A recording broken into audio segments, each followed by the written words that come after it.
देखिए, वैक्सीनेशन के मामले में इतना कह सकता हूं कि लोगों को कोरोना से प्रतिरक्षा का सबसे बेहतरीन उपाय है कि कोरोना की एडवाइजरी का हम लोग पालन करें, सोशल डिस्टेंसिंग और मास्क। तीसरा पड़ाव है वैक्सीनेशन का। अभी तक दुनिया में जितनी बीमारियां हुई, चेचक हो, बाकी जो इस तरीके की बीमारियां, संक्रामक बीमारियां जिसकी प्रतिरक्षा वैक्सीन से होती थी, पोलियो की, चेचक की, भारत में बहुत अरसे बाद, लगभग 20-20 वर्षों बाद ये वैक्सीन आई थी। दुनिया इस बात की गवाह कि पहली बार ऐसी बीमारी थी जिसमें 9 महीने में स्वदेशी वैक्सीन बन गई। इस बात को जो वैक्सीन की प्रक्रिया को जानते हैं उनको ठीक तरीके से ध्यान होगा कि वैक्सीन के लिए लगभग 23 कंपोनेंट इंपोर्ट होके आते हैं। उसके बाद वैक्सीन को बन के लोगों तक लगने में 4 महीने लगते हैं। भारत की सरकार ने इसको प्राथमिकता से लिया और आने वाले समय में दिसंबर तक जो प्रोटोकॉल है वैक्सीनेशन का, 257 करोड़ ये वैक्सीन दिसंबर तक भारत के प्रत्येक नागरिक को लग जाएंगी।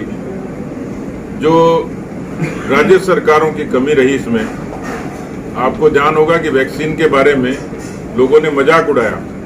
कांग्रेस के लोगों ने, नेताओं ने तो ये कहा कि हम लोग केवल गिनी पिग्स नहीं है, केवल वैक्सीन के ट्रायल को देने वाले लोग नहीं है। और अब आपने देखा होगा तस्वीरों में कि तमाम किस्म के लोगों ने वैक्सीन को इस कोरोना के डर से लगवाना शुरू किया, जिसमें समाजवादी और कांग्रेस के बड़े नेता शामिल थे। वैक्सीन के बारे में भ्रांतियां फैलाई गई और राजस्थान ऐसा अनूठा देश है जिसमें सबसे ज्यादा वैक्सीन बर्बाद हुई। 11.5 लाख वैक्सीन सीधे सीधे खराब हुई और इन वैक्सीन को जमीन में दबा दिया गया, जला दिया गया या पूरे तरीके से उसको इस्तेमाल नहीं किया। तो वैक्सीन की बर्बादी में राजस्थान पहला प्रदेश था, जिसके आधार पर कितने लाखों लोगों को वैक्सीन लगती।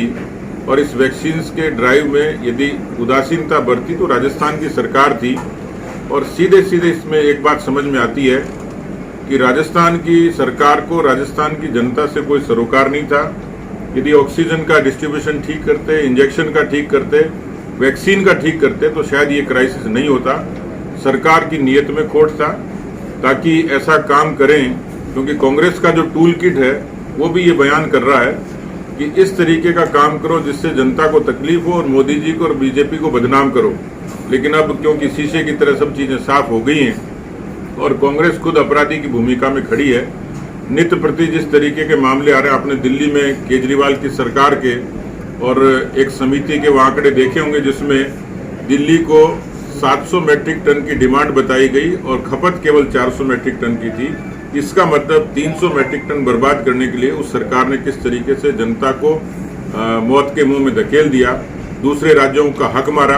लगभग 12 राज्यों को उस ऑक्सीजन की आपूर्ति हो सकती थी। तो मुझे लगता है कि जो गैर कांग्रेसी, गैर बीजेपी शासित राज्य हैं, उनको इस कोरोना के कालखंड में अराजकता फैलाने में ज्यादा आनंद आया और एक सियासी किस्म से ये सारी चाल चली उन्होंने।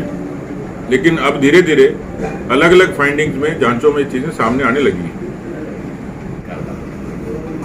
इस सरकार का नहीं, अब तो कांग्रेस का ही कोई भविष्य नहीं है, क्योंकि हम लोग देखते हैं कि अभी मैं जब खड़ा हूं तो आज 26 जून है, 25 जून 1975 को आपातकाल लगा और उस आपातकाल के बाद से हिंदुस्तान की राजनीति को देखेंगे तो केवल इमोशन और स्लोगन पर कांग्रेस जिंदा रही।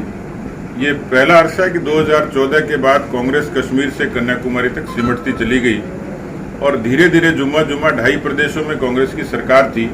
उसमें राजस्थान बड़ा प्रदेश था।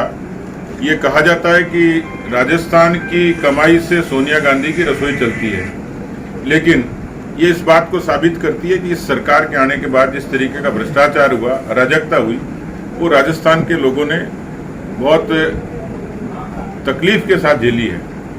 राजस्थान में 2.5 वर्ष पहले जब ये सरकार बनी थी तो ये सरकार 2 लोगों की महत्वाकांक्षाओं के आधार पर बनी। ये सरकार पहले तो पूरे बहुमत के साथ नहीं आई थी, 99 सीटें थी।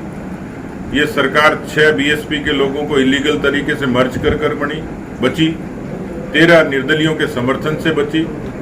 और इसलिए इसको मैं कहता हूं कि जुगाड़ की सरकार थी। फंटा किसी का, टायर किसी का, स्टीयरिंग किसी का, लाइट और हॉर्न जिसमें था नहीं। एक ऐसी सरकार जो अंतरकलह और अंतर्विरोध की बुनियाद पर थी। सचिन पायलट और अशोक गहलोत 2 पिलर थे। गहलोत जी की आलाकमान में पैठ थी, नेहरू गांधी खानदान के प्रिय थे, इस नाते सत्ता हासिल करने में कामयाब हुए। और ज़मीनी तौर पर जिस सचिन पायलट ने 5 साल मेहनत की उनको नज़रअंदाज किया गया। उसका नतीजा ये निकला कि कांग्रेस में अंतर्कलह विग्रह बढ़ता चला गया और उसका इस बात से आप अंदाज लगा सकते हैं कि कोई चुनी हुई सरकार 42 दिन बाड़े में बंद रहे, अपने पीसीसी के चीफ को बर्खास्त करना पड़े, उप मुख्यमंत्री को बर्खास्त करना पड़े, उनके मंत्री चिट्ठी लिखें, उनके पूर्व मंत्री धरने पर बैठे, विधानसभा से इस्तीफा दें। तो ये सारी जो चीजें हैं, उन्हीं के विधायक जासूसी और टैपिंग की बात करें। ये बीजेपी नहीं कर रही है, आरोप नहीं लगा रही, उन्हीं के लोग कर रहे हैं। इसका मतलब कि 2.5 साल में सरकार की दुर्दशा ऐसी है और उसके नाते मैं कह सकता हूं कि ऐसी कमजोर सरकार ने पहली बार राजस्थान में गैर जिम्मेदार और कमजोर शासन दिया, जिसके कारण गांवों का विकास ठप हुआ, शहरों का विकास ठप हुआ, बेरोजगारी बढ़ी, अपराध बढ़े, भ्रष्टाचार बढ़ा। और इस लिहाज से कांग्रेस के इस विग्रह का सीधा सीधा असर शासन पर पड़ा और राजस्थान की जनता को ये दिन देखने पड़े, ये दिन भुगतने पड़े। तो मैं कह सकता हूं कि ऐसी कमजोर सरकार और ऐसी अनैतिक सरकार राजस्थान में पहली बार बनी। लेकिन कांग्रेस और बीजेपी की यदि तुलना करेंगे तो मैं कह चुका कि ऐसा कभी नहीं हुआ कि पीसीसी के उनके चीफ को बर्खास्त करना पड़ा, उप मुख्यमंत्री को हटाना पड़ा, मंत्रिमंडल का विस्तार टलता चला गया, संगठन उनका खत्म हो गया। भारतीय जनता पार्टी में सोशल मीडिया और मीडिया पे जो चीज प्रचारित की गई और खासतौर पर नेतृत्व को लेकर, जिसके बारे में प्रभारी जी ने साफ कर दिया कि नेतृत्व का फैसला समय आने पर आलाकमान तय करेगा, संसदीय बोर्ड तय करेगा और जिसको संसदीय बोर्ड और आलाकमान तय कर देगा पूरी पार्टी उस नेता के पीछे चलेगी। इसलिए मुझे लगता नहीं है कि किसी किस्म का विग्रह और अंतर्कलह है। इसका कारण सीधे तौर पर गृह मंत्री हैं और अभी तक लोग राजस्थान के गृह मंत्री को ढूंढ रहे हैं। गुमशुदा की तलाश है, क्योंकि मुख्यमंत्री तो सुना लेकिन गृह मंत्री कौन है ये अभी तक भविष्य के गर्भ में है। राजस्थान को एक शांतिपूर्ण प्रदेश माना जाता था। व्यापार के लिए, निवास के लिए, नौकरी के लिए हर लिहाज से सुरक्षित जगह थी। लेकिन पिछले कुछ अरसे से, खासतौर पर जो 2.5 बरस है, उसमें 8 लाख से भी ज़्यादा FIR, दलितों और महिलाओं पर लगातार होते हुए अत्याचार और नेशनल क्राइम रिकॉर्ड ब्यूरो का ये कहना कि राजस्थान सर्वाधिक अपराधग्रस्त राज्यों में शुमार हो गया। मुझे लगता है कि थाने के बाहर लिखी हुई पंचलाइन, अपराधियों में भय और आमजन में विश्वास, लेकिन आज की कानून व्यवस्था इसके उलट है।